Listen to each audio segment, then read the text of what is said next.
ശ്രീലക്ഷ്മിയുടെ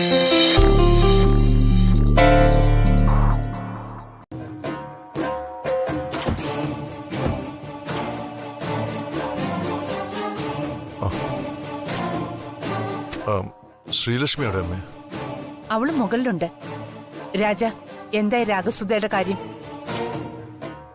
അവളെക്കുറിച്ച് ഒരു വിവരവും കിട്ടിയില്ല ഇതുവരെ. അമ്മേ, ഇന്ന് ഞങ്ങളുടെ കയ്യിൽ നിന്ന് തലനാരിഴയ്ക്ക് അവൾ രക്ഷപ്പെട്ടു പോയി. ഓ, അപ്പൊ ഈ നാട്ടിൽ തന്നെ ഉണ്ടല്ലേ? അതെ അമ്മേ. ഇനി എവിടെ ചെന്ന് അന്വേഷിക്കണം?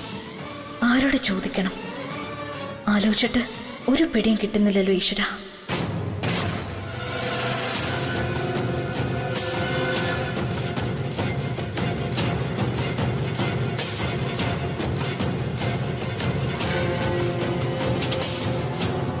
ഹലോ, ഇതെന്താ പതിവില്ലാതെ രാത്രി സിറ്റൗട്ടിൽ ഇറങ്ങി നിൽക്കുന്നത്? ഉറങ്ങാനുള്ള പ്ലാനൊന്നും ഇല്ലേ മാഡത്തിന്? ഞാൻ വെറുതെ ഓരോന്ന് ആലോചിച്ച്. ആ, അതിന് പിന്നെ ഒരു കുറവുമില്ലല്ലോ ആലോചനയ്ക്ക്. താനിപ്പോ ആലോചിച്ചത് നേരത്തെ എന്നോട് ചോദിച്ച കാര്യങ്ങളല്ലേ? എന്നിട്ട് എന്നോട് പോലും പറയാതെ ഓഫീസിൽ നിന്ന് നേരത്തെ ഇങ്ങോട്ട് പോരുകയും ചെയ്തു. അങ്ങനെയൊന്നുമല്ല സർ. സാറും രാജാറാം സാറും കൂടി എവിടെയോ പോകുന്നെന്ന് പറഞ്ഞതുകൊണ്ടാ ഞാൻ നേരത്തെ ഇങ്ങി വന്നത്. സർ, ഞാൻ നേരത്തെ രാജാറാം സാറിനെ കുറിച്ച് അങ്ങനെയൊക്കെ ചോദിച്ചത് സാറിന് വിഷമായോ? എന്തിന്? തന്റെ മനസ്സിൽ എന്ത് സംശയം തോന്നിയാലും അപ്പൊ തന്നെ താൻ ചോദിക്കണമെന്നേ ഞാൻ പറയൂ. അതാലോചിച്ചിട്ടാണെങ്കിൽ എന്റെ ഭാര്യന് മഞ്ഞുകളുടെ കാര്യമില്ല. വാ, അകത്തേക്ക് പോ. ഞാൻ ഇപ്പൊ ആലോചിച്ചത് എന്താന്ന് പറയട്ടെ? ആലോചനയും പറച്ചിലും ഒക്കെ ഇവിടെ വെച്ച് തന്നെ വേണോ? നേരം പാതിരയാവുന്നു. വാ, കമ.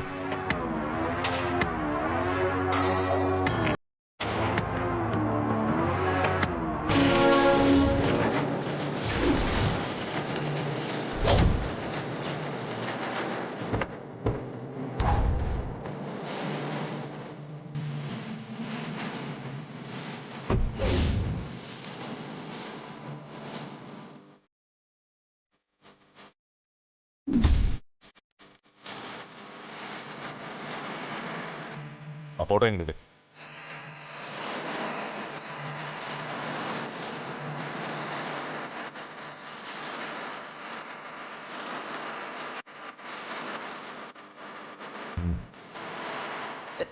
ഞാനാ.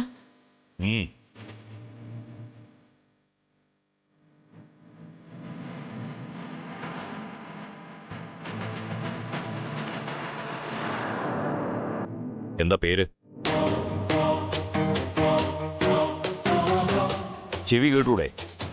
എന്താ നിന്റെ പേരെന്ന്? രാഗസുധ. സ്വന്തം പേര് പറയാൻ കുട്ടി എന്തിനാ പേടിക്കുന്നേ?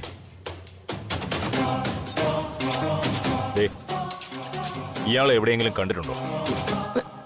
ഇല്ല സർ, ഞാൻ കണ്ടിട്ടില്ല. ഒന്നുകൂടി ഒന്ന് ആലോചിച്ച് നോക്ക്. ഇല്ല സർ. ഈ പരിസരത്ത് ഇവനെ കണ്ടവരുണ്ടെന്നാ ഞങ്ങൾ കിട്ടിയ ഇൻഫർമേഷൻ. ഇല്ല സർ, ഞാനിവിടെ വന്നിട്ട് കുറച്ച് ദിവസമായിട്ടുള്ളൂ. എനിക്കിവിടെ പരിചയക്കാരൊന്നും ഇല്ല സർ. ആരാ? ഹലോ, ഞാൻ ചോദിച്ചു കേട്ടില്ലേ ആരാന്ന്? രവിചന്ദ്രവർമ്മൻ ഉണ്ടോ അകത്ത്? രവിചന്ദ്രവർമ്മനെന്നോ? സാറിന്റെ പേര് വിളിക്കാൻ മാത്രം ആരാ നിങ്ങള്? അതൊക്കെ ഞാൻ അവിടെ പറഞ്ഞോളാം. അങ്ങനെ അകത്തേക്ക് കയറ്റി വിടാനൊന്നും പറ്റില്ല. പോകാൻ നോക്ക്. ഇല്ല, ഞാൻ അയാളെ കണ്ടിട്ട് പോകുന്നുള്ളൂ. ചുമ്മാ മെനക്കെടുത്താതെ പോകച്ചേ. താൻ ആദ്യം പോയി പറയടോ രാഗസുധ കാണാൻ വന്നിട്ടുണ്ടെന്ന്. പേര് പറഞ്ഞ അകത്ത് അറിയും. ശരി, ഇവിടെ നിൽക്ക്.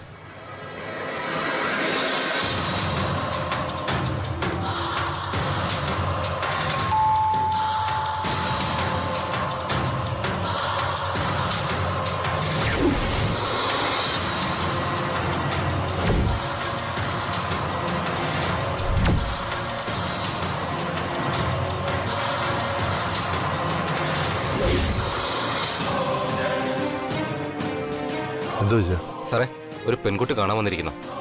പെൺകുട്ടിയോ? ആ. ആര്? രാഗസുധ എന്നാ പേര് പറഞ്ഞത്.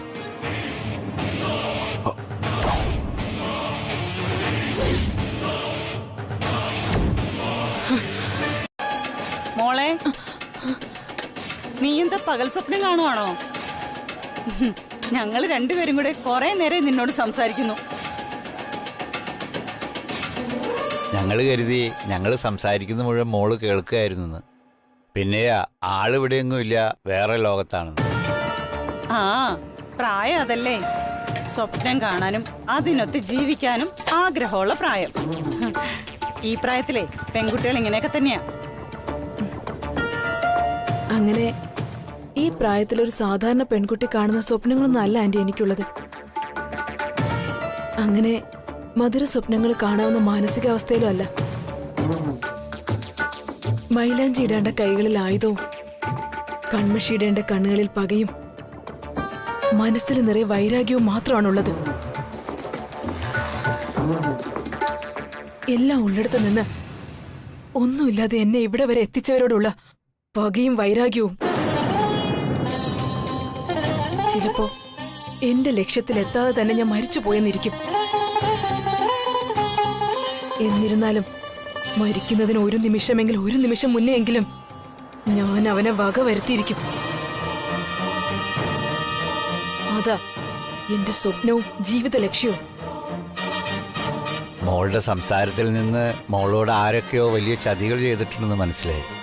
അതൊന്നും നീ ഓർക്കാൻ ഇഷ്ടപ്പെടുന്നില്ലെന്നും അറിയാം.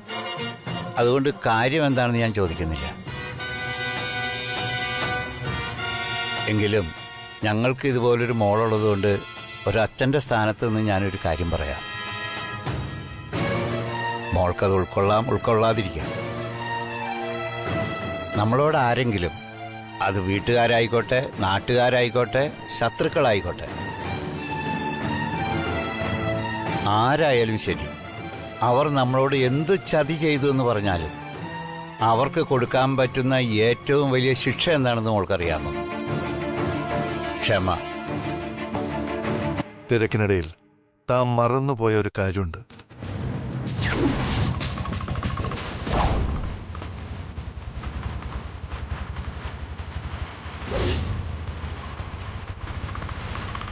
അത് ഓർമ്മിക്കാനും ആ ഓർമ്മകളെ തിരികെ കൊണ്ടുവരാനുമുള്ള സമയമായി എന്ന് മാത്രം താനിപ്പോൾ മനസ്സിലാക്കിയാൽ മതി. സമയമുണ്ട്, തനിക്ക് ആലോചിക്കാം. വാലന്റൈൻസ് ഡേ ഈ മാസത്തേക്ക് മാറ്റിയോ? അല്ല ബ്രദറൻലോ, ഈ റൊമാൻസിന്റെ ഒക്കെ പ്രായം കഴിഞ്ഞു പോയില്ലേ ബ്രദറൻലോയ്ക്ക്? ഇപ്പോഴും ഇങ്ങനെ പൈങ്കിളി ഡയലോഗൊക്കെ പറയുന്നതേ ഭയങ്കര ബോറാണ് കേട്ടോ. ആർക്കാണ് രേഖ പ്രായത്? തന്നെക്കാളും യങ്ങാണ് എന്റെ ചേട്ടായി. Very energetic and handsome. Ravichandravarman എവിടെ നിൽക്കുന്നു? ഓഫീസിലെ റൂമറുകളും മറ്റും കണ്ടുപിടിച്ച് നടക്കുന്ന താൻ എവിടെ നിൽക്കുന്നു? വെറുതെ ഇല്ലാത്ത കാര്യങ്ങൾ പറഞ്ഞാലുണ്ടല്ലോ. ഇല്ലാത്ത കാര്യങ്ങളോ? ഉള്ള കാര്യങ്ങളല്ലേ ഞാൻ പറഞ്ഞത്.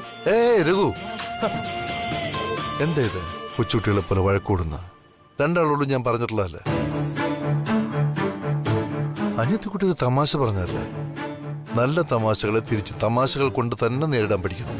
അല്ലാതെ ഇങ്ങനെ വഴക്കിടുകയല്ല വേണ്ടത്. ഓക്കെ,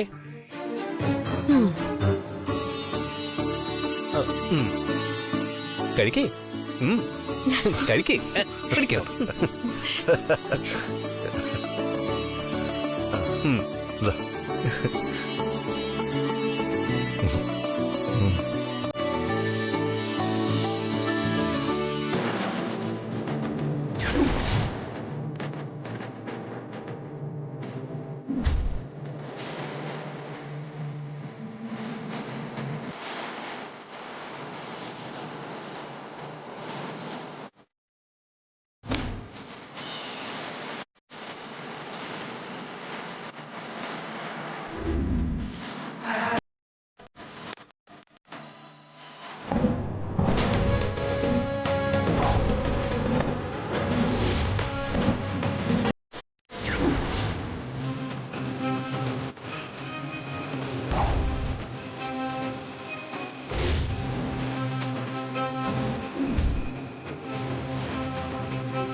എന്നും എപ്പോഴും സാറിന്റെ അടുത്ത് തന്നെ ഉണ്ടായിരുന്ന മാത്രം മതി. എനിക്കിതിനൊക്കെ യോഗ്യത ഉണ്ടോന്ന് പോലും ഞാൻ ഇപ്പോഴും സംശയിക്കുന്നു. യോഗ്യതയല്ല ശ്രീലക്ഷ്മി, ഞാൻ തനിക്ക് തന്നിരിക്കുന്നത് അവകാശമാണ്. എന്നെ സ്നേഹിക്കാനും നിയന്ത്രിക്കാനുള്ള അവകാശം. തന്നെ പിരിഞ്ഞ് ഒരു ജീവിതവും ലോകവും എനിക്കുണ്ടാവില്ല. നമ്മളെപ്പോലെ നമ്മൾ മാത്രമേ ഉള്ളൂ. ശരീരം കൊണ്ടും മനസ്സുകൊണ്ടും ആത്മാവ് കൊണ്ടും പ്രണയിക്കുന്ന രണ്ടുപേർ. ആ പിന്നെ എങ്ങനെയുണ്ട് ഈ എളിയ കലാകാരന്റെ സർപ്രൈസ്? ചെറിയ സർപ്രൈസോ? ഒരു പെൺകുട്ടിയുടെ ജീവിതത്തിൽ കിട്ടാവുന്ന ഏറ്റവും വലിയ സർപ്രൈസ് ഇത്. ഒരുപക്ഷെ എന്റെ ജീവിതത്തിൽ ഒരിക്കലും മറക്കാനാവാത്ത ദിവസങ്ങളിൽ ഒരു ദിവസത്തിന്റെ തുടക്കം. അതാണ് ഇന്നെനിക്ക്. Thank you for your complement. ആ വാ, നമുക്ക് ഈ ഗസ്റ്റ് ഹൗസ് മുഴുവൻ നടന്നു കാണാം. കമാ.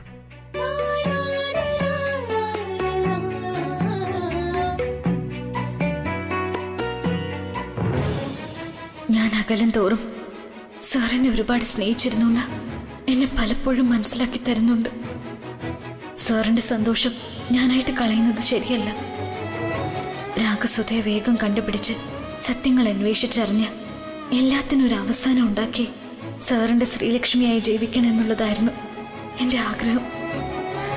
സമയം കുറവാണെങ്കിലും സാറിനോടൊപ്പം ഇവിടെയുള്ള കുറച്ച് ദിവസങ്ങൾ ഓരോ നിമിഷവും എനിക്ക് വിലപ്പെട്ടതാ.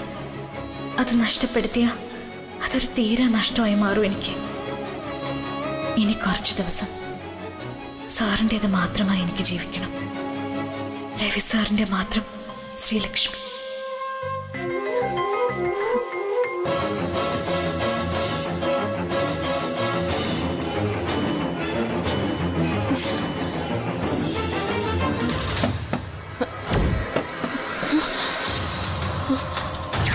രാഗസുധേ,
എന്താ രാഗസുധേ, എന്നെ നീ ഒരിക്കലും ഇവിടെ ഇപ്പൊ നീ പ്രതീക്ഷിച്ചില്ലല്ലേ? പ്രതികാരം ചെയ്യാൻ വന്ന നിന്റെ മുഖത്ത് ഇപ്പൊ നിഴലിക്കുന്നത് പകയല്ല, ഭയമാണ്.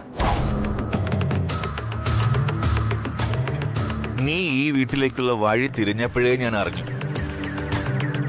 ദേവിയെ കൊല്ലാൻ തക്കം പാർത്ത് നടക്കുന്ന നീ ഏത് നിമിഷവും ഇവിടെ എത്തുമെന്നും എനിക്ക് ഉറപ്പായിരുന്നു. അതുകൊണ്ടാണ് ഗായത്രി അമ്മ ക്ഷേത്രത്തിലേക്ക് പോയതും രഘുസാറും രേഖാ മേഡവും ഷോപ്പിങ്ങിന് പോയതും സെർവൻസിനെയും സെക്യൂരിറ്റീസിനെയും എല്ലാം ഞാൻ ഇവിടുന്ന് മാറ്റിയതും. ഈ പറഞ്ഞവരാരെ എനിക്ക് ആവശ്യമില്ല രാജാറാം. അതെനിക്കറിയാം. എന്തായാലും നീ അന്വേഷിച്ചു വന്നയാൾ ഇവിടെ ഇല്ല. രവിചന്ദ്രവർമ്മന്റെ സെക്യൂരിറ്റി ഓഫീസർ രാജാറാം അവരെയെല്ലാം സുരക്ഷിതമായ ഒരിടത്തേക്ക് മാറ്റിയിട്ടുണ്ട്. ഞാൻ ഈ നാട്ടിൽ നിന്ന് തിരിച്ചു പോകുമ്പോ ഒരേ ഒരു മുഖം മാത്രമേ വീണ്ടും കാണണമെന്ന് ആഗ്രഹിച്ചിരുന്നുള്ളൂ. ആ ആഗ്രഹം നല്ല കാരമുള്ളിന് കോറിയിട്ടിട്ടുണ്ട്. ദാ ഇവിടെ നേരിൽ കാണുന്ന നിമിഷം അമാന്തമില്ലാതെ അവന്റെ തല അരിഞ്ഞിടും ഞാൻ. അതിനാ നീ ഉൾപ്പെടെ ഇത്രയും സന്നാഹമുള്ള അവന്റെ തന്നെ പാളയത്തിലേക്ക് ഈ രാഗസുധ വന്നത്. ആ ഒരു തീരുമാനത്തിൽ നിനക്ക് തെറ്റുപറ്റിപ്പോയി രാഗസുധ. പ്രണയവർഷ ദിനത്തിൽ സാറിന്റെ സ്വന്തം ശ്രീലക്ഷ്മി തരുന്ന സമ്മാനം.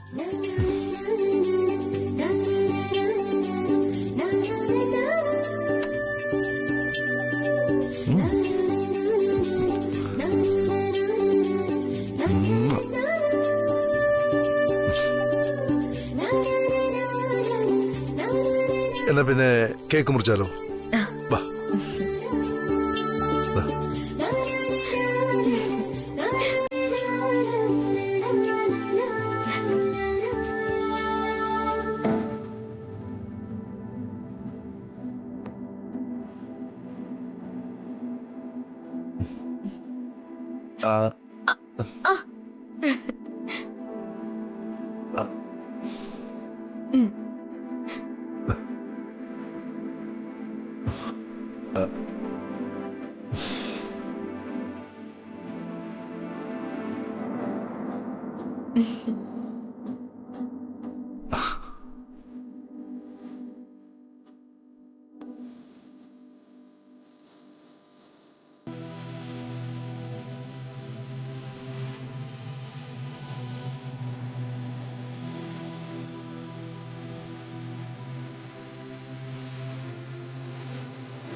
രാഗസുതയ്ക്ക് അവസാനമായി എന്തെങ്കിലും ആഗ്രഹം ഉണ്ടെങ്കിൽ പറഞ്ഞോ കേട്ടോ. സാധിച്ചു തരാനൊന്നും പറ്റില്ല, എങ്കിലും കേൾക്കാം. കാരണം ഏതാനും മിനിറ്റുകൾ മാത്രമേ ബാക്കിയുള്ളൂ നീ ഈ ഭൂമിയിൽ. ഓ അങ്ങനെയാണോ? നിന്റെ ബോസ് പറഞ്ഞത് എന്നെ കൊല്ലരുതെന്നല്ലേ?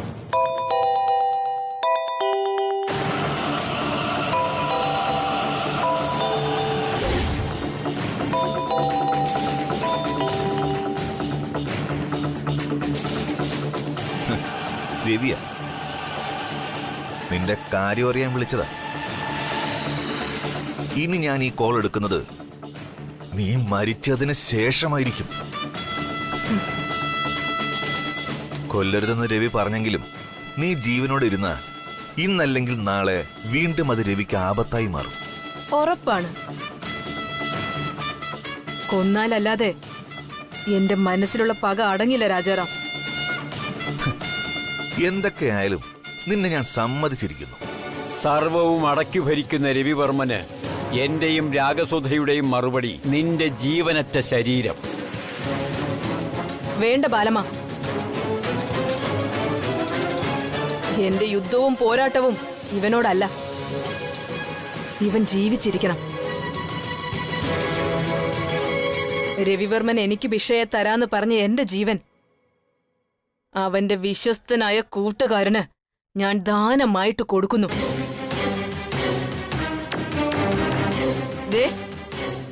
ഇനി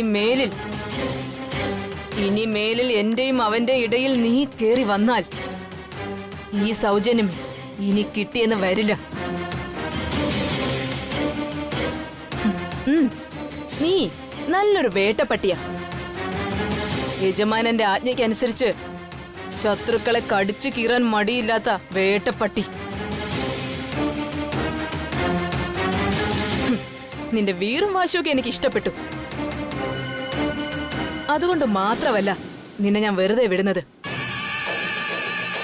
മരണത്തിനും ജീവിതത്തിനും ഇടയിൽ നിൽക്കുമ്പോഴും നീ ഒട്ടും പതറിയിട്ടില്ല, ഒന്ന് ചലിച്ചിട്ടില്ല. നീ അവനെ അറിയിക്കണം, കൊടുങ്കാറ്റിന് സമമായി രാഗസുധ ഈ വീട്ടിലേക്ക് കയറി വന്ന കാര്യം, നിന്റെ ജീവൻ ഭിക്ഷയായിട്ട് തന്ന കാര്യവും.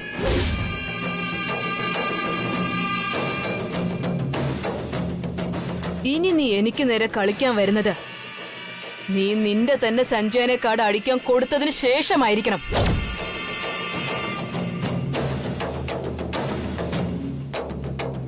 നീ കേൾക്കാൻ ഒന്നുകൂടി പറയാം. രവിചന്ദ്രവർമ്മനെ ഞാൻ കൊല്ലും.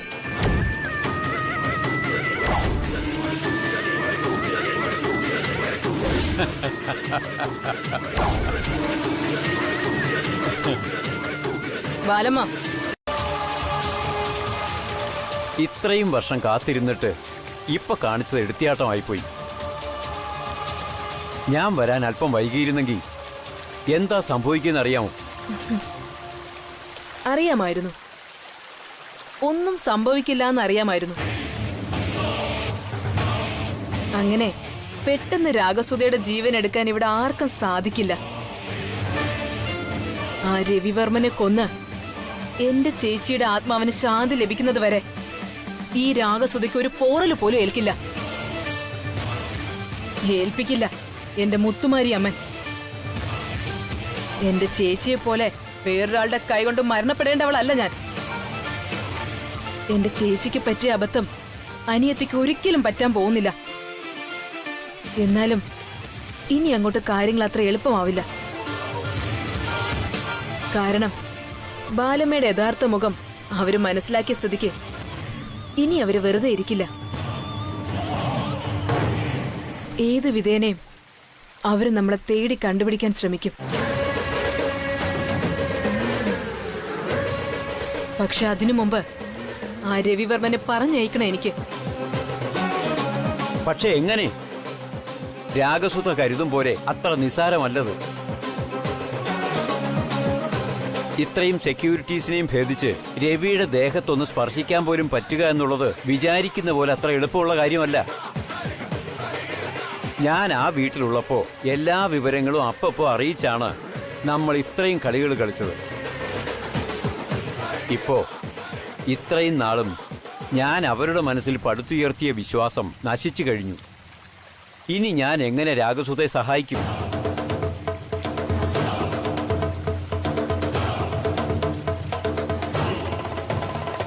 ഇത്രയും നാളും നമ്മൾ ചെയ്തതൊക്കെ വെറുതെ ആകുമോന്നാ ഇപ്പൊ എന്റെ ഭയം. ഭയന്നിട്ട് പ്രയോജനം ഇല്ല ബാലമ്മേ.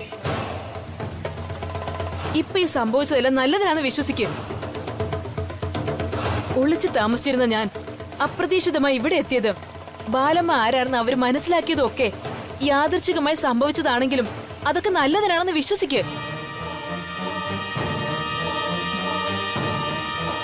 ഒന്നിനും ഇനി അധിക സമയമില്ല ബാലമ്മ. ഇപ്പൊ ബാലമ്മ ചെയ്യേണ്ടത് കുറച്ചു ദിവസത്തേക്ക് അവരുടെ കണ്ണിപ്പെടാതിരിക്കുക എന്നുള്ളതാ.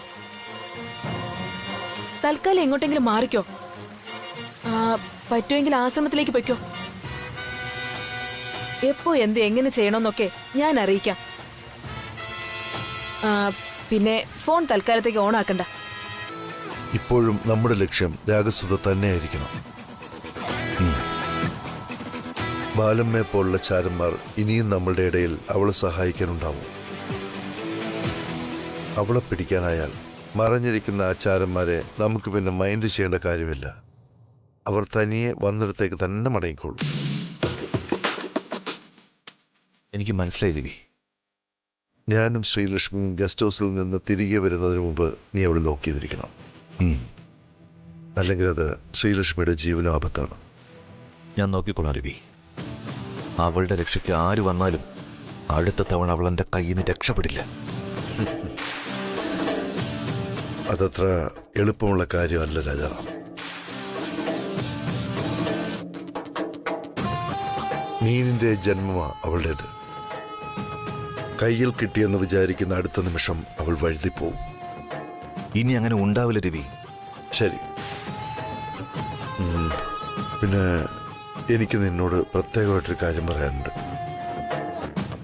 ഇന്ന് അവിടെ നടന്ന കാര്യങ്ങളും ബാലമ്മയുടെ കാര്യങ്ങളും നമ്മൾ മാത്രം അറിഞ്ഞാൽ മതി. വേറെ ആരോടും പറയണ്ട, പ്രത്യേകിച്ചും അമ്മയോട്.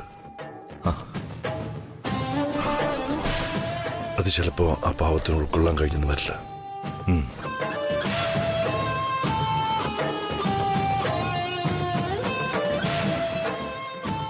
കൂടെ നിന്ന് ചതിച്ചെങ്കിൽ അതിന് ഒരർത്ഥമേ ഉള്ളൂ. അയാൾ തന്നെ അയാളുടെ ചിത കൂട്ടിയെന്നൊരർത്ഥം.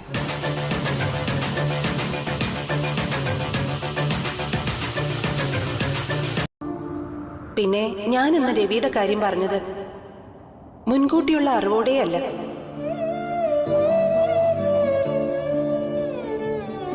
രവിയെയും രവിയുടെ മനസ്സിനെയും എനിക്ക് നന്നായിട്ട് അറിയാവുന്നതുകൊണ്ടാണ്. ഒരു ദിവസം പോലും ശ്രീലക്ഷ്മിയെ പിരിഞ്ഞിരിക്കാൻ രവിക്ക് ആവില്ലെന്നറിയാവുന്നതുകൊണ്ട്. അല്ലാതെ മുൻകൂട്ടി ഒന്നും അറിയാനോ പറയാനോ ഒന്നും എനിക്കാവില്ല ശ്രീലക്ഷ്മി. നീ കാണുന്നത് തന്നെയാണ് ഞാനും കാണുന്നത്. നീ കേൾക്കുന്നതേ ഞാനും കേൾക്കൂ. മനസ്സിലായി. ഞാനും സാറും ഒരുമിച്ച് കുറച്ചു ദിവസം മാറി നിൽക്കാൻ വന്നതാ. സാറിനോടൊപ്പമുള്ള ഓരോ നിമിഷവും എനിക്ക് വിലയേറിയതാ. തിരിച്ചു വരില്ലെന്നോ? തിരിച്ചു വരില്ലെന്ന് ആ കുട്ടി നിങ്ങളോട് പറഞ്ഞിട്ടാണോ പോയത്? അതിപ്പോ പറഞ്ഞിട്ട് പോകണമെന്നുണ്ടോ? ബുദ്ധിയുള്ളവർക്ക് മനസ്സിലാക്കാവുന്നതല്ലേ ഉള്ളൂ. അത് ചെയ്യ് ഇത് ചെയ്യുന്ന നീ പറഞ്ഞത് കേട്ട് പേടിച്ച് മടുത്ത് കാണും ആ കുട്ടിക്ക്. അതുകൊണ്ട് ആ കുട്ടി ജീവനും കൊണ്ട് രക്ഷപ്പെട്ടു എന്ന് എനിക്ക് തോന്നണത്. വെറുതെ എന്നെ കൊണ്ടൊന്നും പറയിപ്പിക്കരുത്. എന്റെ വായിരിക്കുന്ന കേൾക്കാതെ നിങ്ങൾക്ക് സമാധാനാവില്ലല്ലേ? ഇപ്പൊ ഞാൻ പറഞ്ഞാണോ കുറ്റായത്? നീ ചെയ്യുന്നതൊക്കെ ശരി, ഞാൻ പറയുന്നതൊക്കെ തെറ്റും. ഞാൻ ആ കുട്ടിയെ കൊണ്ട് കൂടുതൽ പണിയെടുപ്പിക്കുന്നത് നിങ്ങൾ കണ്ടോന്ന്? നീ ഇപ്പൊ എന്നെ തല്ലൂന്ന് തോന്നണല്ലോ സരോജ. നിങ്ങളെ ഇന്ന് എന്റെ കയ്യിൽ നിന്ന് മേടിക്കും. ഓ, എന്നാലും ആ കുട്ടി എവിടെ പോയതായിരിക്കും സരോജം? ആ എനിക്കറിയാവോ? എന്നോട് ചോദിച്ചിട്ട് എന്താ കാര്യം? നിങ്ങളല്ലേ കാശ് കൊടുത്ത് വിട്ടത്. ഞാനെങ്ങാനും ആയിരുന്നു കാശും കൊടുത്ത് പറഞ്ഞു വിട്ടെങ്കിലേ നിങ്ങൾ എനിക്ക് സമാധാനം തരുമായിരുന്നോ? ഓ, ഞാനൊരു സംശയം പറഞ്ഞെന്നേ ഉള്ളൂ.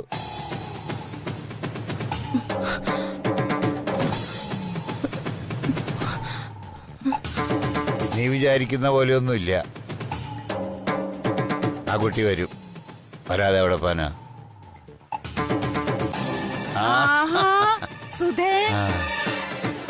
എന്താ മോളെ വല്ലാതിരിക്കുന്നത്? എന്തു പറ്റി? എന്താ മോൾക്കൊരു വല്ലായിക? എവിടെയായിരുന്നു ഇത്രയും നേരം? എന്താ സുധേ, ശ്രീടച്ചൻ ചോദിച്ചത് കേട്ടില്ലേ? എവിടെയായിരുന്നു ഇത്ര നേരം? അതാൻറ്റി, പോകുന്ന വഴിയില് ഞാൻ എനിക്ക് വളരെ വേണ്ടപ്പെട്ട ഒരാളെ കണ്ട് സംസാരിച്ചു നിന്നപ്പോ സമയം പോയത് അറിഞ്ഞില്ല. പരിചയമുള്ള ആളോ? ആര്? നോണ. എന്തിനാ സുധ ഞങ്ങളോട് നുണ പറയുന്നത്? സുധ എങ്ങോട്ടാ പോയതെന്ന് എനിക്കറിയില്ലെന്ന് വിചാരിച്ചോ? ആന്റി, ഞാൻ പറഞ്ഞത് സത്യവാ. അല്ല, നുണയാണ് നീ പറയുന്നത്. എന്താ ആന്റി അങ്ങനെ പറയുന്നേ? ഞാനെന്തിനാ ആന്റിയുടെ അടുത്ത് നുണ പറയുന്നേ? എനിക്ക് സത്യം അറിയാം, അതുകൊണ്ട്. നീ പറയുന്ന നുണയാണെന്ന് എനിക്ക് മനസ്സിലായി സുധേ. എത്ര ആവർത്തിച്ചു കേട്ടാലും മടുപ്പ് തോന്നാത്ത പ്രിയപ്പെട്ടതെന്തോ സാറിന്റെ ഓരോ വാക്കുകളിലും ഉണ്ട്. ഇപ്പൊ മനസ്സിലായോ? മനസ്സിലായി. സന്തോഷങ്ങളിലും സങ്കടങ്ങളിലും ഒപ്പം നിൽക്കുന്ന, നമ്മുടെ മനസ്സൊന്നിടറിയ, കണ്ണൊന്ന് നിറഞ്ഞാൽ ആശ്വാസം നൽകുന്ന ഒരാളെയെങ്കിലും ജീവിതത്തിൽ സമ്പാദിച്ചു വെക്കണമെന്ന്. ലാഭം മാത്രം നോക്കി ബന്ധം നിലനിർത്തുന്ന ഈ ലോകത്ത് നഷ്ടം എത്ര വന്നാലും എന്നും കൈവിടാതെ മുറുകെ പിടിക്കുന്ന ഒരാൾ നമ്മോടൊപ്പം ഉണ്ടാവണം.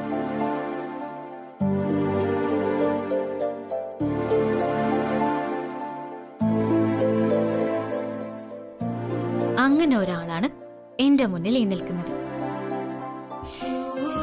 പിന്നെ ഇതിനെല്ലാം പുറമെ പ്രേമിക്കുന്നതിന് ഒരു പ്രത്യേക ഭാഷയുടെ ആവശ്യമൊന്നുമില്ല. അതിന് ഏറ്റവും വലിയ ഉദാഹരണം നമ്മൾ തന്നെയല്ലേ? എത്ര നാളാ നമ്മൾ കണ്ണുകൾ കൊണ്ട് ഒരക്ഷരം മിണ്ടാതെ സ്നേഹിച്ചത്. മതി മതി, ഇനി നമുക്ക് ഉറങ്ങണ്ടേ? ഒരു ടെൻഷനും പ്രശ്നങ്ങളും ഇല്ലാതെ മനസ്സമാധാനമായിട്ട് ഉറങ്ങണം.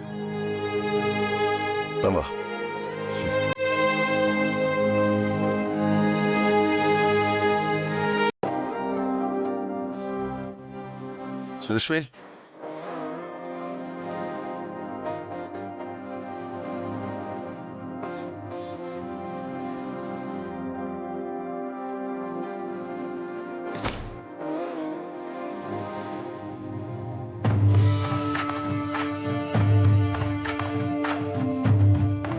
ശ്രീലക്ഷ്മി,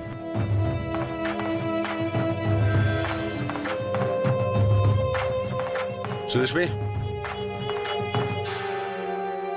ഇവിടെ എവിടെ പോയി ഇത്ര രാവിലെ തന്നെ?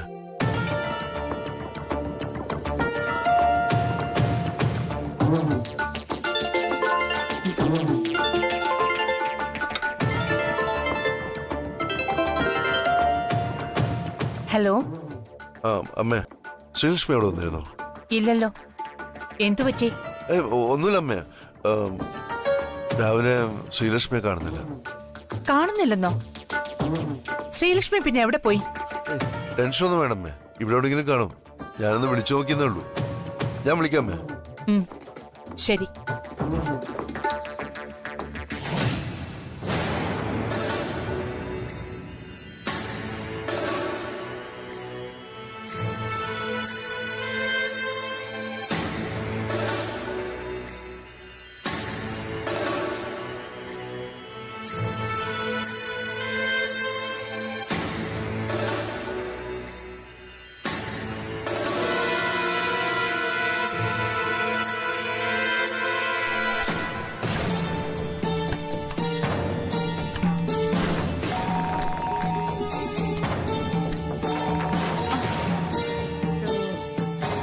സുധമോളെ, മോളെ, ആന്റി, ദേ ഈ ഫോണൊന്നെടുത്തേ.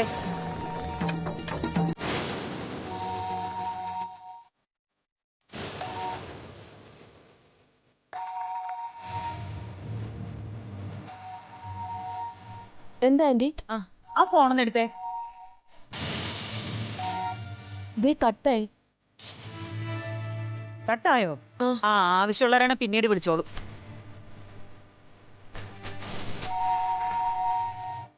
ആരെ മോളെ ഫോണില്? നിങ്ങളൊന്ന് എടുത്തേ, നല്ല അത്യാവശ്യക്കാരായിരിക്കും. മോള് റെഡി ആയിക്കോ, ഫോൺ ഞാൻ എടുത്തോ.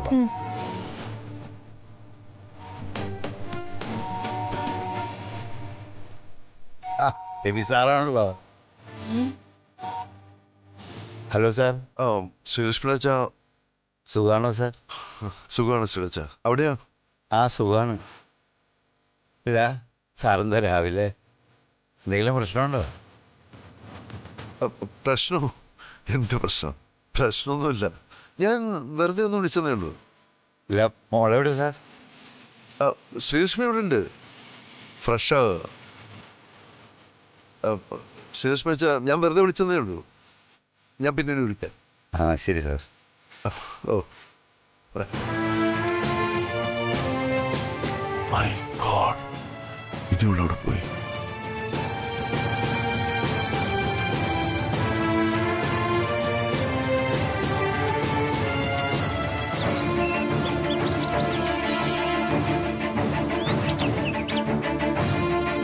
വാട്ട്?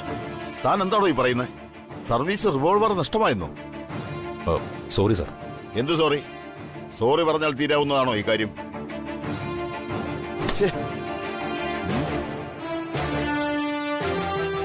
താനിവിടെ കുന്തം വിഴുങ്ങിയതുപോലെ നിൽക്കാതെ എവിടെയൊക്കെയാണോ സർക്യൂട്ട് അടിച്ചത് അവിടെയൊക്കെ പോയി അന്വേഷിക്കണോ. എന്നിട്ട് എവിടെയാണെന്ന് വെച്ചാൽ കണ്ടുപിടിച്ചിട്ട് വാ. സാർ, റിവോൾവർ വണ്ടിയിൽ തന്നെ വച്ചിരുന്നത്. ഞാൻ ഇന്നത്തെ ദിവസം അത് കൈകൊണ്ട് തൊട്ടിട്ടില്ല. ഓ, തന്റെ ജീപ്പിലിരുന്ന സാധനം പിന്നെ തനിയെ എഴുന്നേറ്റ് പോയോ? ദേ, ഞാനൊരു കാര്യം പറഞ്ഞേക്കാം, വലിയൊരു വീഴ്ചയാണ് തന്റെ ഭാഗത്തുനിന്നുണ്ടായിരിക്കുന്നത്. വകുപ്പ് തല അന്വേഷണം വരും. ഈ ജീപ്പിൽ നിന്ന് ആരെങ്കിലും മോഷ്ടിച്ചുകൊണ്ട് പോയതാണെങ്കിൽ IPC 379 തലയിലോട്ട് കെട്ടിവെച്ചു തരും. അതല്ല, ഇനി തന്റെ കയ്യിൽ നിന്ന് നഷ്ടപ്പെട്ടതാണെങ്കിലും കേസൊക്കെ സമാന രീതിയിൽ തന്നെ. ഇതൊന്നും തനിക്ക് ഞാൻ പറഞ്ഞു തരണ്ടല്ലോ. അതുകൊണ്ട് എനിക്ക് കൂടുതലൊന്നും അറിയണ്ട. അറിയിക്കേണ്ടവരെ ഞാൻ അറിയിച്ചോളാം. ആദ്യം റിവോൾവർ എവിടെയാണെന്ന് അന്വേഷിച്ച് കണ്ടുപിടിക്കേ.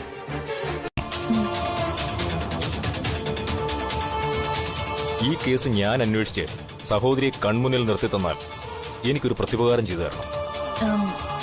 സാറെന്താ ഉദ്ദേശിക്കുന്നത്? മാഡം വിചാരിച്ചാൽ അത് നടക്കുമെന്ന് എനിക്ക് ഉറപ്പാ. അയ്യോ, ഇതത്ര വലിയ കാര്യമൊന്നുമല്ല. മാഡത്തിന്റെ ഭർത്താവ് വിചാരിച്ചാൽ നിസ്സാരമായി ഒരു ഫോൺ കോളിൽ തീരാവുന്ന പ്രശ്നമേ ഉള്ളൂ. പക്ഷേ അതിന് എനിക്കെന്റെ ജീവന്റെ വിലയുണ്ട്. എന്റെ ജോലിയുടെ പ്രശ്നമാണ്. സാറ് തെളിച്ചു പറയൂ. സർവീസ് റിവോൾവർ എന്റെ കയ്യിൽ നിന്ന് നഷ്ടപ്പെട്ടു.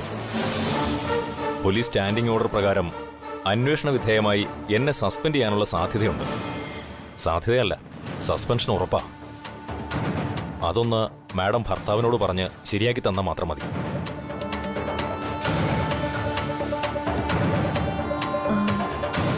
ശരി, ഞാൻ സാറിനോട് പറഞ്ഞ് അതിനുള്ള ഏർപ്പാട് ചെയ്യാം. അത് പക്ഷേ എന്റെ സഹോദരിയെക്കുറിച്ച് എന്തെങ്കിലും ഇൻഫർമേഷൻ ലഭിച്ചാൽ മാത്രം.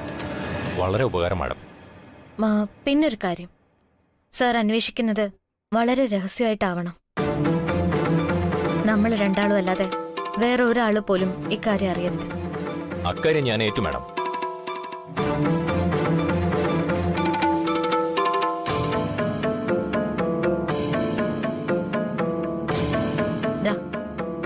ഇതാണ് മിസ്സിംഗ് ആയ സഹോദരിയുടെ ഫോട്ടോ.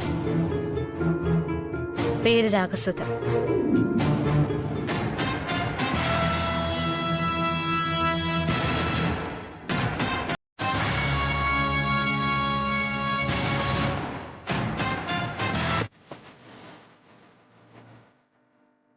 അതൊക്കെ ശരി, ഇതൊക്കെ എന്താണാവോ?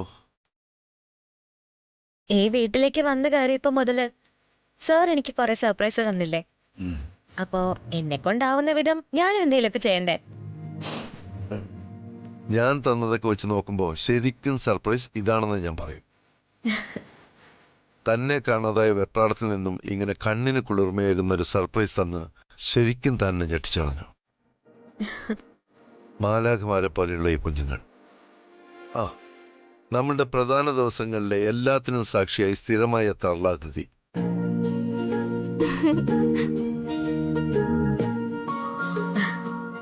അവരുടെ ഇളങ്കൈകളിൽ രവിശ്രീ എന്ന് ചേർത്ത് വെച്ച അക്ഷരങ്ങൾ.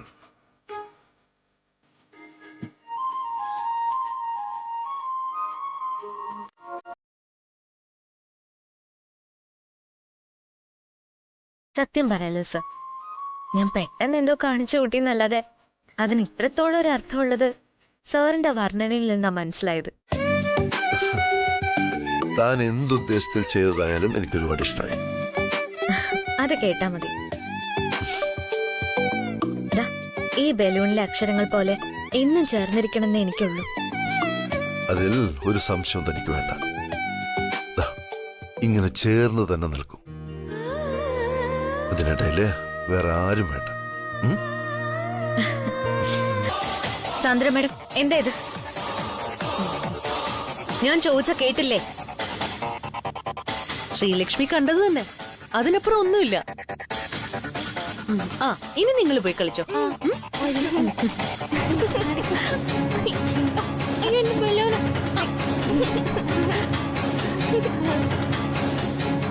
ഞാൻ കണ്ടത് എന്റെ ഭർത്താവിന്റെ പേരിനൊപ്പം സാൻഡ്ര എന്ന പേരാണ്. അത് എന്തുദ്ദേശത്തിലാണെന്നാ ഞാൻ ചോദിച്ചതും എനിക്ക് മനസ്സിലാവാത്തതും. കണ്ടതും മനസ്സിലായതും ഒന്നു തന്നെയാണ്. രവി സാറും ശ്രീലക്ഷ്മിയും അകന്നു നിൽക്കുന്ന സാഹചര്യത്തില് ശ്രീലക്ഷ്മിയിൽ നിന്ന് സാർ ആഗ്രഹിച്ച സ്നേഹവും സന്തോഷവും ഇപ്പൊ സാർ എന്നിൽ നിന്ന് ആഗ്രഹിക്കുന്നുണ്ട്. സാറിന്റെ ആ ആഗ്രഹത്തോടൊപ്പം നിൽക്കാൻ ഞാനും തീരുമാനിച്ചു. അത്രയുള്ളൂ. മാഡത്തിനോട് ആര് പറഞ്ഞു ഞാനും സാറും അകൽച്ചയിലാണെന്ന്? ഒരു തവണ ഞാൻ പറഞ്ഞു കഴിഞ്ഞതാ, ഈ ഒരു വിഷയം ഇനി നമ്മൾ തമ്മിൽ സംസാരിക്കാൻ ഇട വരരുതെന്ന്. ഇനി എനിക്കും ശ്രീലക്ഷ്മിക്കും ഇടയിൽ ഒരു വിഷയം മാത്രമേ ഉള്ളൂ, രവിവർമ്മൻ എന്ന വിഷയം. അത് ശ്രീലക്ഷ്മിക്ക് പെട്ടെന്ന് മനസ്സിലാകുന്ന ഒരു പാഠ്യവിഷയമല്ല. അതുകൊണ്ട് കൂടുതലായിട്ട് പഠിക്കാൻ നിൽക്കണമെന്നില്ല. ഇനി പഠിച്ചേ തീരുമെന്നാണെങ്കിൽ അത് പഠിപ്പിക്കാൻ ഈ സാൻഡ്രയ്ക്ക് അറിയാം. നജീബേ, താൻ എന്താ പറയാൻ വന്നത്? താൻ പോയോ? ആ, പോയെങ്കി പോട്ടെ. രേഖ മാഡം എന്താ മിണ്ടാതിരിക്കുന്നത്? ഓ, 2 തവണയും ഞാൻ മാഡത്തിനെ പറ്റിച്ച ദേഷ്യത്തിലാണല്ലേ? അതിന് ഞാൻ മാഡത്തിനോട് ആദ്യമേ ക്ഷമ ചോദിക്കുന്നു. 1 പഴിച്ചാൽ 3 മാഡം. ഇത്തവണ ഞാൻ ഉറപ്പായും രവി സാറിന്റെയും സാൻഡ്ര മാഡത്തിന്റെയും സെൽഫി ആ സുദർശനെയും സരോജത്തിനെയും കാണിച്ചിരിക്കും. മാഡം സ്വർണം തന്നെ പറ്റിച്ചപ്പോഴും 25 ലക്ഷം രൂപ തന്നപ്പോഴും എനിക്കതിന് സാധിച്ചില്ല. പക്ഷേ ഇത്തവണ ഞാൻ ആ ഫോട്ടോ അവരെ കാണിക്കും മാഡം. എന്നിട്ട് രവി സാറും ശ്രീലക്ഷ്മിയുമായുള്ള ജീവിതം നശിപ്പിച്ച് ആ സാൻഡ്ര എന്ന് പറയുന്ന പത്രാസുകാരിയുടെ ജീവിതവും കുളം തോണ്ടി മാഡത്തിന്റെ ആഗ്രഹം പോലെ വർമ്മൻ വില്ലയിലെ രാജ്ഞിയാക്കി തരാം ഈ ത്രിവിക്രമൻ.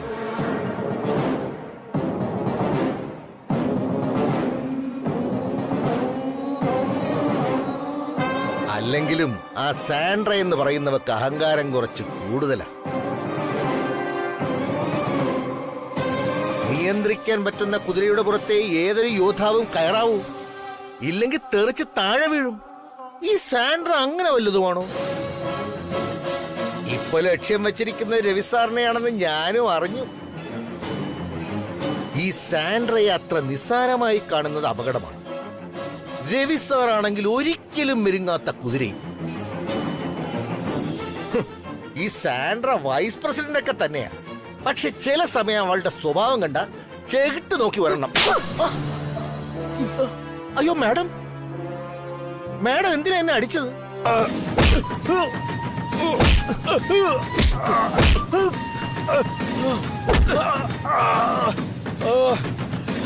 എന്നെ കൊല്ലല്ലേ, ഞാൻ എങ്ങോട്ടെങ്കിലും പൊയ്ക്കോളാം. നീ മരിക്കണമെങ്കിലും ഈ ചുവരുകൾക്കുള്ളിൽ നിന്നും പുറത്തു പോകണമെങ്കിലും അതെന്നെ നിന്നെ ഇത്രയും നാൾ തീറ്റിപ്പോറ്റിയ നിന്റെ ഉടയോൻ വന്നതിന് ശേഷം. പക്ഷേ അതിനു മുമ്പ് എന്റെ കണക്കുകൾ ഞാനങ്ങ് തീർത്തേക്കാം. പറ, എന്റെ ജീവൻ എനിക്ക് തരുന്ന ഭിക്ഷ അല്ലടാ?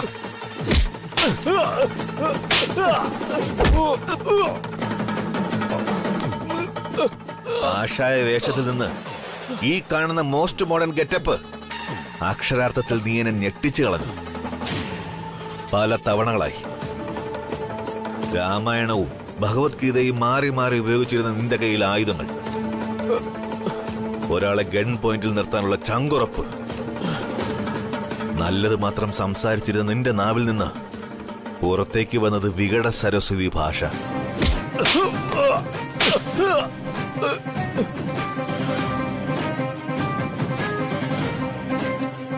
അമ്പലവാസി എന്ന ലേബലിൽ സ്നേഹിക്കാൻ മാത്രം അറിയാവുന്ന ഒരു പറ്റം ആളുകളുടെ ഇടയിലേക്ക് കയറി ചെന്നിട്ട് അവരുടെ പൂജാമുറിയിൽ വിളക്ക് കത്തിച്ച് നീ പ്രാർത്ഥിച്ചതൊക്കെയും അവരുടെ തന്നെ നാശത്തിന് വേണ്ടിയിട്ട്. നേരിട്ടല്ലാതെ തന്നെ ആ വീട്ടിലുള്ള സകലരുടെ മനസമാധാനം കളഞ്ഞിട്ട് ഒന്നും അറിയാതെ മൗനമെന്ന മുഖഭാവം അണിഞ്ഞ് ഉള്ളിൽ താൻ സന്തോഷിച്ചു. വിഷമങ്ങളിൽ പങ്കുചേർന്നു എന്ന് വരുത്തി താൻ എല്ലാവരെയും കബളിപ്പിച്ചു. ഇതിനോടൊക്കെ തന്നോട് പൊറുക്കാൻ രാജാറാമിന്റെ ആത്മാവിന് പോലും സാധ്യമല്ല.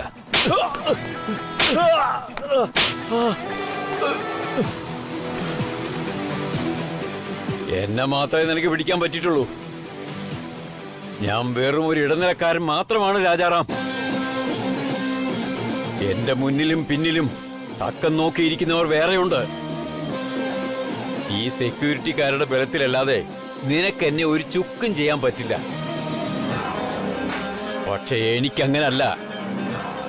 രവിക്ക് നീയും നിനക്കിവരും ഇവരുടെ കോട്ടകൾ തകർത്ത് നിന്റെ ഉരുക്കുകോട്ട തകർത്ത് രവിവർമ്മനെ എത്ര പൊതിഞ്ഞു പിടിച്ചാലും ഒരു നാൾ രവിവർമ്മന്റെ ജീവനെടുക്കാൻ പോന്ന ഒരാൾ വരും രാജാറാം.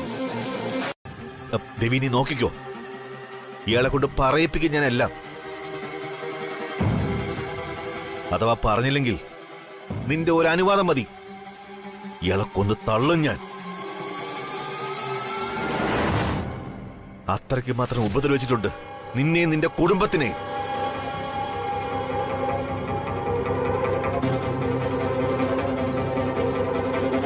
എനിക്കറിയാം നിനക്ക് ഇയാളോട് എത്രമാത്രം ദേഷ്യമുണ്ടെന്ന്. നീ ബാക്കിയെല്ലാം മറന്ന് രണ്ട് പൊട്ടിക്ക് രവി. ഇങ്ങനെ പകുതി മരണമായ എന്റെ മുന്നിലുള്ള ഇയാളോട് എനിക്ക് എന്ത് ദേഷ്യം രാജാറാം. കർമ്മഫലത്തിലുള്ളത് ഇയാൾ ഇപ്പോഴേ അനുഭവിച്ചു കഴിഞ്ഞു. ഇനി അങ്ങോട്ട് അത് വിടാതെ പിന്തുടരുകയും ചെയ്യും. കണ്ണടച്ച് വിശ്വസിച്ചതും സംശയത്തിന്റെ കണ്ണിൽ നോക്കാത്തതും എന്റെ തെറ്റ്.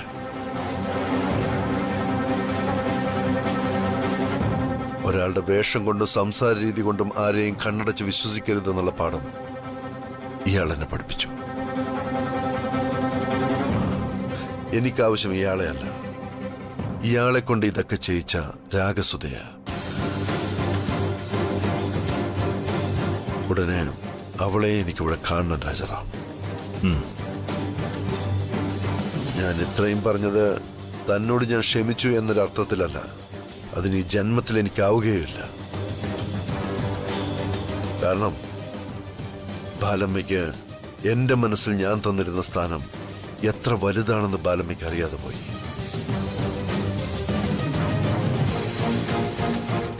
എന്റെ അമ്മയുടെ മുന്നിൽ താണു വണങ്ങി നിന്നിരുന്ന ബാലമ്മ എന്റെ അമ്മയ്ക്ക് ആരൊക്കെയായിരുന്നു? ആ പൂജാമുറിയിൽ നിങ്ങൾ തെളിച്ച വിളക്കുകൾക്കൊന്നും ഒരർത്ഥവും ഇല്ലാതാക്കി കളഞ്ഞല്ലോ ബാലമ്മ.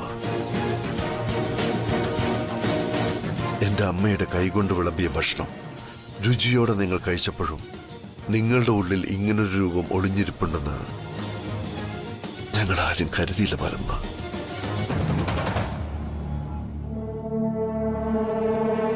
ഇപ്പോ തന്നോട് സംസാരിക്കാൻ പോലും അറപ്പ് തോന്നുന്നു. രാജാറാം, രാഗസുത എവിടെ ഉണ്ടെന്നറിയുന്നത് വരെ ഇയാൾ പുറം ലോകം കാണരുത്. ഇയാളുടെ നാവിൻ തുമ്പിൽ നിന്നും അപ്പോഴും സത്യം പുറത്തു വരുന്നില്ല എങ്കിൽ ബാക്കി അപ്പൊ തീരുമാനിക്കാം. അച്ഛാ പോയിട്ട് എന്തായി? എവിടെ രാഗസുധ? എവിടെ? അവള് പോയേക്കാവുന്ന സ്ഥലങ്ങളിലൊക്കെ നോക്കി മോളെ, എങ്ങും കണ്ടില്ല. കണ്ടില്ലേ? പിന്നെ അവളിതെവിടെ പോയി? നമ്മൾ അന്വേഷിക്കുന്നു എന്നറിഞ്ഞിട്ട് നാട് വിട്ട് കാണുമെന്ന എന്റെ സംശയം. എന്തിന്? നമ്മൾ വേറൊന്നിനല്ലല്ലോ അന്വേഷിക്കുന്നത്. അത് നമുക്കല്ല മാഡം അറിയൂ. രാഗസുധ എന്നൊരു പേരല്ലാതെ നമുക്ക് വേറെ ഡീറ്റെയിൽസ് ഒന്നും അറിയില്ല. എവിടുന്ന് വന്നു, എങ്ങോട്ടേക്കാണ് പോകാൻ സാധ്യതയുള്ളത്, ഇത്രയും കാലം എവിടെയായിരുന്നു, അതുകൊണ്ട് നമ്മുടെ കൈവിട്ടിനി പോയാലും കണ്ടുപിടിക്കാൻ പ്രയാസമായിരിക്കും. അങ്ങനെ പോകില്ലെന്ന് എന്റെ മനസ്സ് പറയുന്നു. എന്റെ മുന്നിൽ അവള് വരും. അത് ഇന്നെങ്കിൽ ഇന്ന്. ഞാൻ പറഞ്ഞു വന്നത് അത് മാത്രമല്ല മാഡം. ഈ രാഗസുധ എന്ന പെൺകുട്ടി എന്ത് ഉദ്ദേശത്തോടെയാണ് ഈ നാട്ടിലേക്ക് വന്നത് എന്ന് നമുക്കാർക്കും അറിയില്ല. ഇനി വല്ല കുഴപ്പത്തിലും ചെന്ന് ചാടിയാൽ അത് നിങ്ങളെ കൂടി ബാധിക്കാൻ സാധ്യതയുണ്ട്. അത് സാറിന്റെ പോലീസ് ബുദ്ധി കൊണ്ട് തോന്നുന്നതാ. ഈ പറയുന്ന പോലെയും പേടിക്കുന്ന പോലെയും ഒന്നും ഉണ്ടാവില്ല. രാഗസുധ ഇങ്ങ് തിരികെ വരും, എനിക്ക് ഉറപ്പുണ്ട്. അല്ല മോളെ, സാറ് പറഞ്ഞതിലും കാര്യമില്ല. ഒരു കാര്യമില്ല അച്ഛാ. അല്ലെങ്കിൽ തന്നെ എനിക്ക് നിങ്ങളോട് രണ്ടാളോടുവാ ചിലത് ചോദിക്കാനുള്ളത്. രാഗസുധ വീട്ടിൽ വന്നിട്ട് ഇതുവരെ നിങ്ങൾ രണ്ടാളും എന്താ എന്നോട് പറയാതിരുന്നത്? എങ്കിലിപ്പോ ഈ കാത്തിരിപ്പിന്റെ ആവശ്യം വരില്ലായിരുന്നല്ലോ. സ്വന്തം വീട്ടിലുള്ള ആളെ തെരഞ്ഞ് ഞാൻ നാട് മുഴുവൻ അലഞ്ഞു. അതിപ്പോ മോൾക്ക് അവളെ പരിചയം ഉണ്ടായിരുന്നെന്ന് ഞങ്ങൾക്ക് അറിയില്ലായിരുന്നല്ലോ.